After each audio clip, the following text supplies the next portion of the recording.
हुरहुरती गुणगुणती दंग डोलती। गेल्या वर्षी आषाढी एकादशीच्या निमित्ताने माझ्या विठ्ठला हे गाणं केलं होतं आम्ही.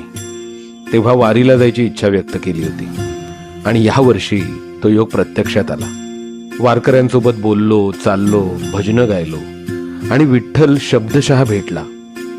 एका आजीने डोक्यावरून फिरवलेल्या थरथरत्या हातात, तंद्री लागलेल्या आजोबांच्या पाणावलेल्या डोळ्यात तो जाणवला.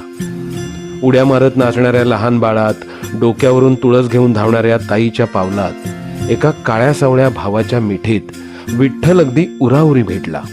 आत्ताही काही वादग्रस्त विषयांनी भरून आलंय, मळप धाटलंय. अशा वेळी प्रत्येकाच्या मनीचा तो सुंदर विठ्ठल जागृत होवो आणि सर्व लेकरांना योग्य तो न्याय मिळो, अशा प्रार्थनेसह मी आणि माझी सर्व टीम एक गाणं घेऊन येतोय. तुमचं प्रेम असंच बरसत राहू द्या.